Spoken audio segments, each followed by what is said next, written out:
most amazing creations that God has, I believe, created is our brains. Our minds are incredible, and scientists cannot figure out how complex they are. They're incredible, and it's amazing to me that we think about 70,000 thoughts a day.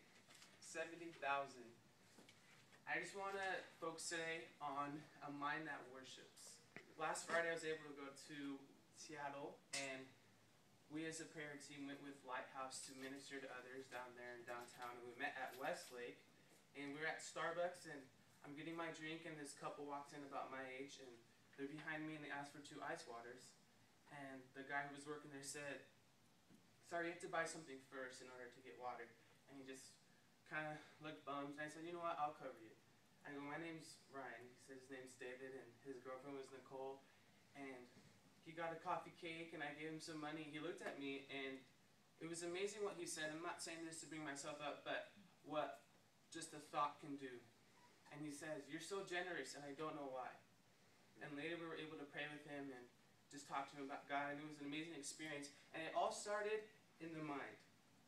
It all started with the thought. And I was walking through Seattle, I was noticing a lot of different trends going on. There's people wearing some weird stuff. There's advertisements. There's just crazy things. And I just thought to myself, what is the world thinking today? What's on the world's mind today? And the first one I think we all know is the presidential debate. It's coming up in 7 days, and we're going to elect our new president. And so it's going to be interesting to see who it is. But that's huge right now. Another thing is Gangnam Style. I was looking on YouTube, and it has like 500 million views. And at the talent show, if you guys were there at Northwest Chapel, it was crazy. That was like the #1 thing and everything. So it was just weird to see that. It's obviously trending. And the next thing is, of course, the hurricane. If you guys can keep them in your prayers, it's actually going on right now. So these 3 things are something that the world's thinking today. This is what's on the world's mind.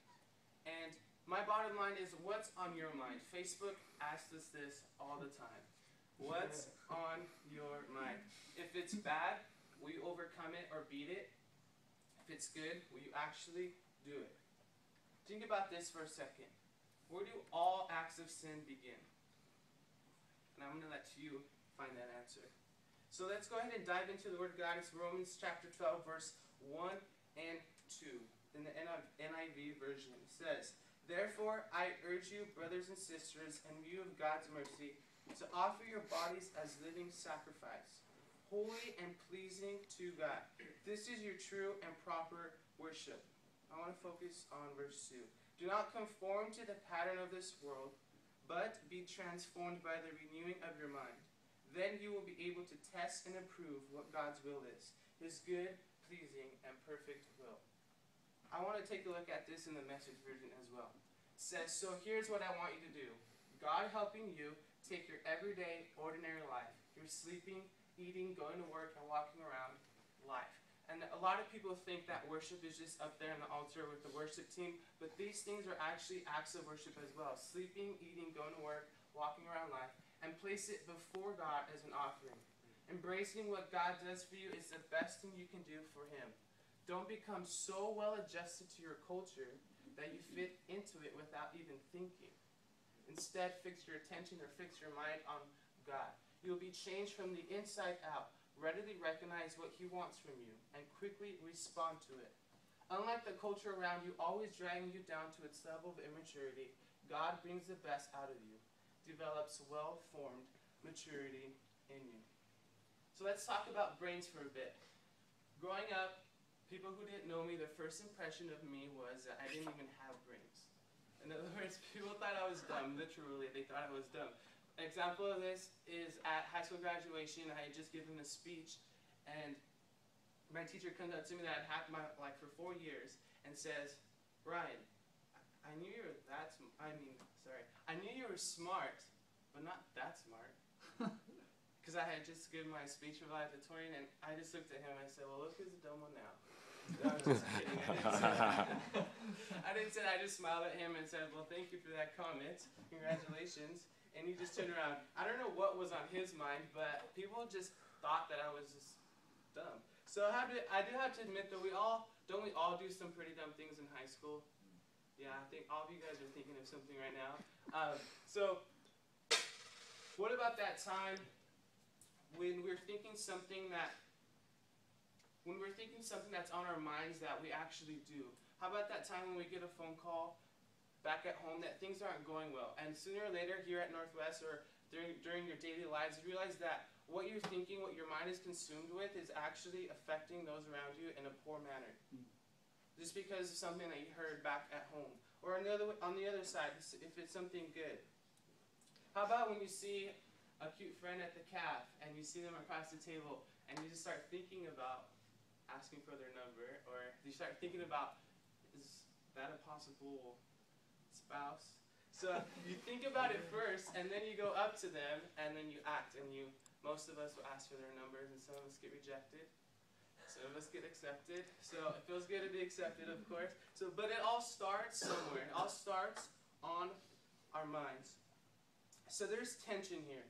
There's tension between what's going on in this verse. And I always want to say this first point. It says, thinking it leads to acting it. Thinking it leads to acting it. What are some things in the world that influence what is on our minds? The number one thing I think is music. Music is huge.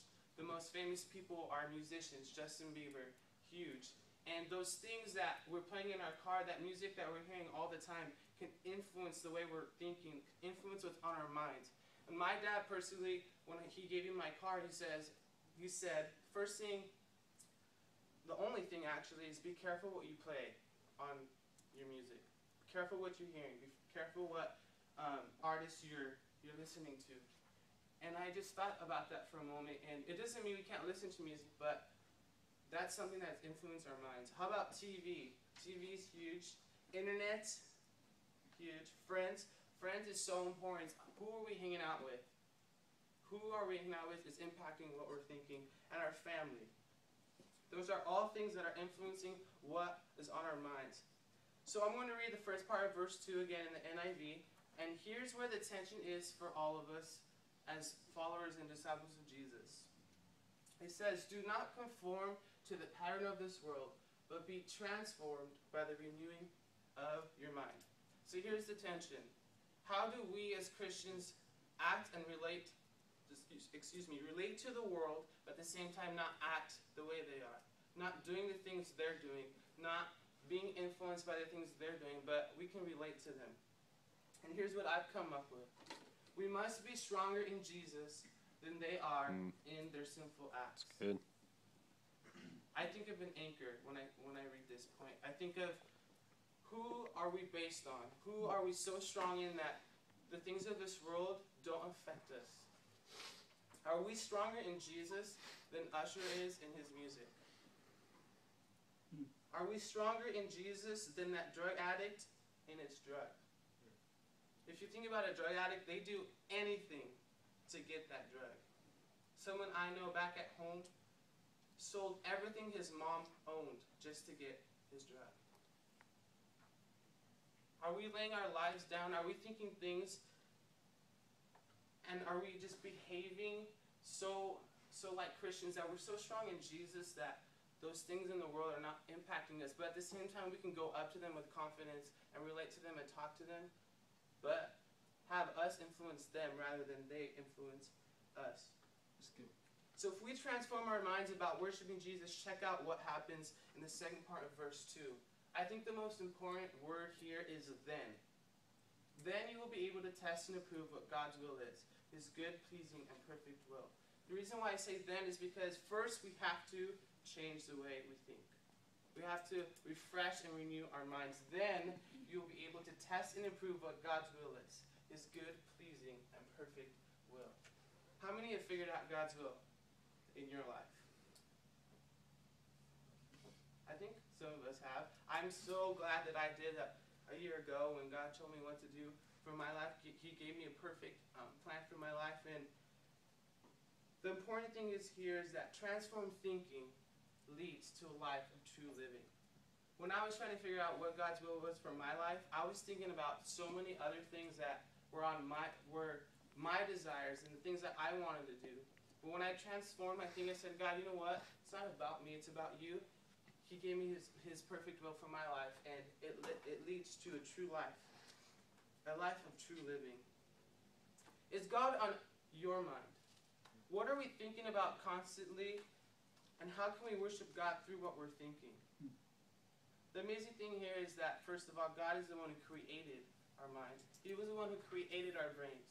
If we just think about that, a lot of people try to figure out who created us, the Big Bang Theory, all these things, but who created your brain? Who created your mind?